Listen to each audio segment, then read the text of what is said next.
하나님의 은혜와 평강이 우리 성도님들에게 넘치시기를 주님의 이름으로 축원합니다. 25장까지 잠언서가 지혜자가 반드시 취해야 할 사고나 행동들을 엄중한 경고의 형식으로 그리고 객관적인 사건 기준을 토대로 전개해 왔다면 26장은 오늘 읽어서 아시겠지만 풍자적인 비유들을 많이 동원해서 쓰는 것을 우리가 알 수 있습니다. 간단히 예를 들자면 2절에 까닭 없는 저주, 이것이 무의미하다는 것을 보여주기 위해서 어떤 비유를 들었습니까? 참새가 떠도는 것, 그리고 제비가 날아가는 것에 비유하고 있고, 또 8절에 미련한 자는 영예와 어울릴 수 없다라는 것을 그 어떤 위험성을 설명하기 위해서 돌을 물매에 매는 것과 같이 비유하고 있습니다. 그리고 13절에서 14절도 보면 게으른 자의 어리석음을 보여주기 위해서 길에 사자가 있다고 그가 핑계대는 것을 비유하고 있습니다. 이렇게 26장 전체의 설명이 다 강조하고자 하는 내용을 보면 해학적으로 다 비유로 표현하는 것을 우리는 확인할 수 있죠. 그러다 보니까 우리가 이 잠언서를 읽을 때 이 비유들이 의미하는 바를 잘 이해하지 못하면 자칫 읽기 어려운 내용이 될 수도 있습니다. 하지만 그 의미를 잘 이해한다면 비유가 주는 깨달음이 어떻죠? 직접 개념 정리를 해서 가르쳐주는 것보다 더 큰 감동을 주면서 깨닫게 되듯이 그렇게 깊이 깨달을 수 있는 것이죠. 그렇다면 오늘 본문은 해학적 비유를 통해서 그런 깊이 있는 깨달음을 주기 위해서 어떤 카테고리들을 설명하고 있습니까? 세 부분으로 나눠서 살펴볼 수 있겠는데요. 1절부터 12절까지는 첫 번째로 미련한 자에 대해서 언급하고 있고요. 그 다음에 중간에 두 번째 13절부터 16절까지는 게으른 자, 그리고 마지막 세 번째는 마지막 절까지 안 좋은 말을 하는 자들에 대해서 다루고 있습니다. 이 세 부류의 사람들은 우리가 생각만 해도 어떻습니까? 어떤 자들 같으시죠? 미련한 자, 게으른 자, 안 좋은 말을 하는 자, 생각만 해도 어리석은 자들 아니겠습니까? 그리고 별로 만나고 싶지도 않고. 그렇다면 오늘 잠언은 이런 자들을 다 어떤 자라고 설명하고 있는 것일까요? 어리석은 자들 정도가 아니라 악한 자다, 이렇게 정리하고 있습니다. 모두 다 이들은 악하다. 그렇다면 이들이 왜 악한 자일까요? 먼저 미련한 자에 관한 교훈이 1절부터 12절까지 기록되고 있는데요.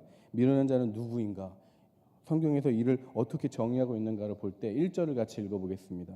시작. 미련한 자에게는 영예가 적당하지 아니하니 마치 여름에 눈 오는 것과 추수 때에 비 오는 것 같으니라. 여기서 미련한이란 말은 무슨 뜻이냐면요, 죄로 강팍하여져서 회개하지 않는다는 뜻이 있습니다.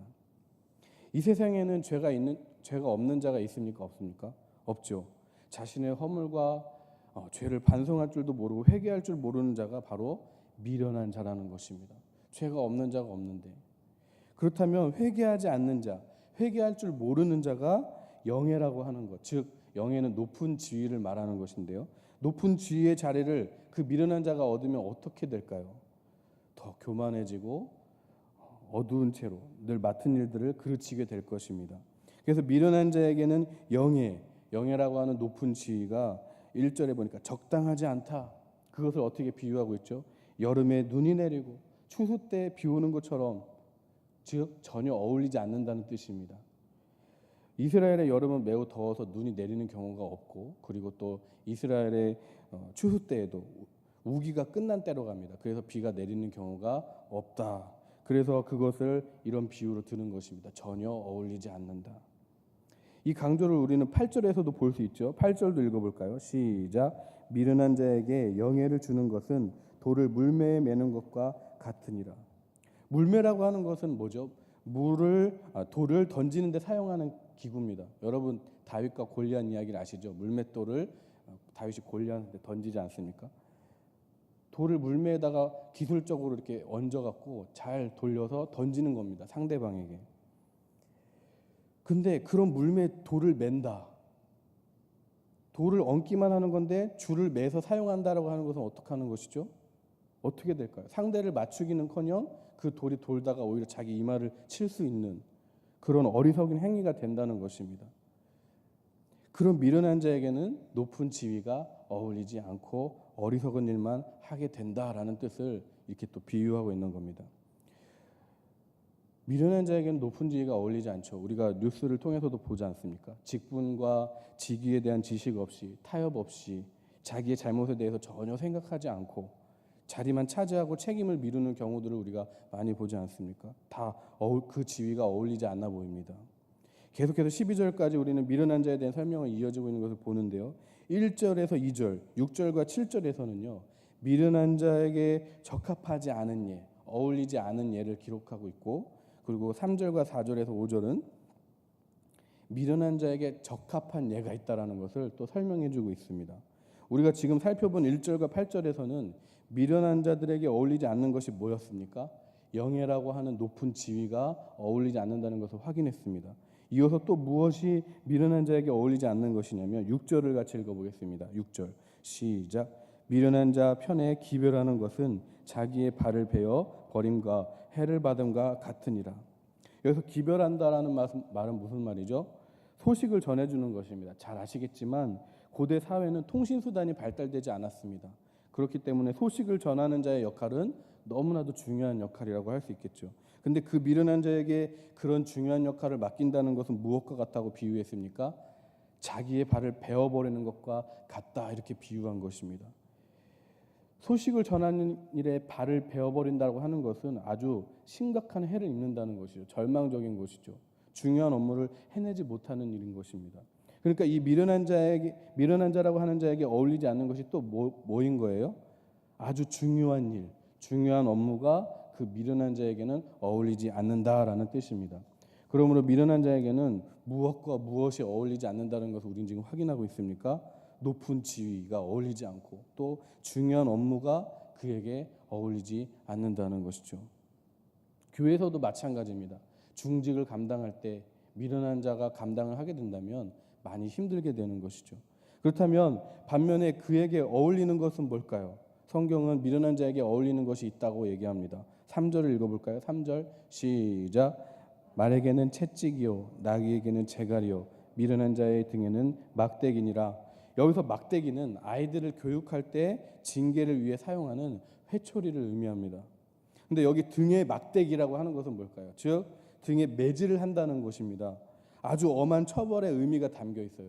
그리고 더불어서 경멸적인 감정이 내포되어 있는 것입니다. 더군다나 말은 채찍, 나귀는 재갈이라는 그 동물과 연장선상에서 미련한 자에게 막대기다라는 것을 설명하는 것으로 봐서 이것은 수치스럽고 조롱이 담긴 의미를 포함하고 있는 것을 우리는 확인할 수 있습니다. 그러므로 미련한 자에게 어울리는 것이 우리가 뭐라는 것을 알 수 있는 거죠. 미련한 자에게는 막대기, 즉 매질이 어울린다. 차라리 매질이 어울린다라는 거죠. 이렇게 우리는 미련한 자가 누구냐? 회개하지 않는 자다. 그에게 어울리는 것과 어울리지 않는 것은 무엇이냐? 높은 지위와 중요한 업무는 어울리지 않고 매질이 어울린다라는 것을 정리했습니다.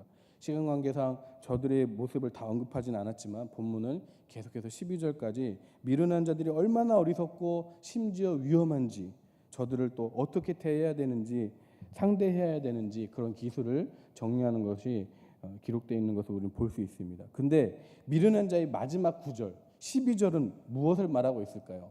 12절을 같이 읽어볼까요? 시작. 내가 스스로 지혜롭게 여기는 자를 보느냐 그보다 미련한 자에게 오히려 희망이 있느니라. 무슨 말씀이냐면요, 미련함의 극치를 보여주고 있는 겁니다.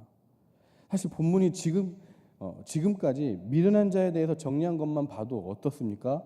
얼마나 그 모습이 수치스러운지에 대해서 우리는 확인할 수 있었습니다. 미련한 자엔 차라리 매가 어울린다고 하지 않습니까? 다 어울리지 않는데요. 얼마나 이 미련한 자의 모습이 수치스러운가, 이것에 대해서 우리는 지금까지 살펴봤는데, 근데 12절은 지금까지 언급한 미련함 중에서도 지금까지 정리된 미련한 모습보다도 더 으뜸이 되는 미련한 이의 모습이 무엇인지를 보여주고 있는 거예요. 가장 미련한 모습, 그 모습이 어떤 모습이죠?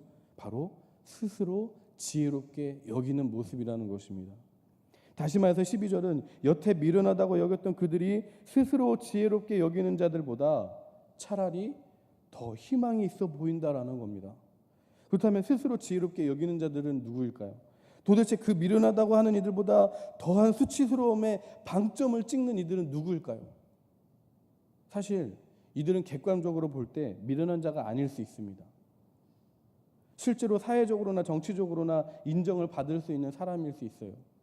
또 남들이 부러워할 만한 업적을 성취할 수 있는 사람처럼 보이기도 합니다.